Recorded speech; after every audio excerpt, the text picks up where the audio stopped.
Hello guys, இந்த வீடியோவில் நம்ம ஒரு ட்ரேடை கஷ்டப்பட்டு அனலைஸ் பண்ணி என்ட்ரி எடுக்கிறோம். ஆனால் அப்படி என்ட்ரி எடுத்த ட்ரேடை எப்படி அப்ரோச் பண்ணுறோன்னு சொல்லிட்டு ஒரு விதம் இருக்குது.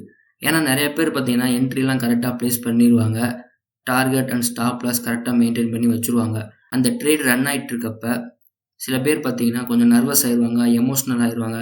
அதை எப்படி அப்ரோச் பண்ணுறதுன்னு தெரியாமல் சம்டைம்ஸ் பார்த்தீங்கன்னா பாதியிலே க்ளோஸ் பண்ணிடுவாங்க. சம்டைம்ஸ் பார்த்தீங்கன்னா எஸ்எல் அடிச்சிரும். சம்டைம்ஸ் பார்த்தீங்கன்னா டார்கெட் அடிக்கும். இந்த மாதிரி நிறைய விதமாக நடக்கும் உங்களுக்கு. ஆனால் மேக்ஸிமம் ஆஃப் ட்ரேடர்ஸ் என்ன பண்ணுறாங்கன்னா பாதியிலே தான் க்ளோஸ் பண்ணிடுறாங்க ப்ராஃபிட் வந்தோடனையும். இந்த வீடியோ அவங்களுக்காகவும் தான். அண்ட் அது மட்டும் இல்லாமல் ஒரு ட்ரேடை எப்படி குட் வேல அப்ரோச் பண்ணுறதுன்னு சொல்லி பார்க்கலாம். கம்மியான லாட்டாக இருந்தாலும் அதிகமான லாட்டாக இருந்தாலும் இந்த மாதிரி நீங்கள் அப்ரோச் பண்ணிங்கன்னா நீங்கள் கன்ஃபார்மாக ப்ராஃபிட்டில் தான் இருப்பீங்கன்னு சொல்லி நான் சொல்கிறேன். இந்த வீடியோ பார்த்து முடிக்கிறப்ப உங்களுக்கு கன்ஃபார்மாக ஒரு ட்ரேடை எப்படி அப்ரோச் பண்ணணும்னு சொல்லிட்டு ஒரு ஐடியா கிடைக்கும்.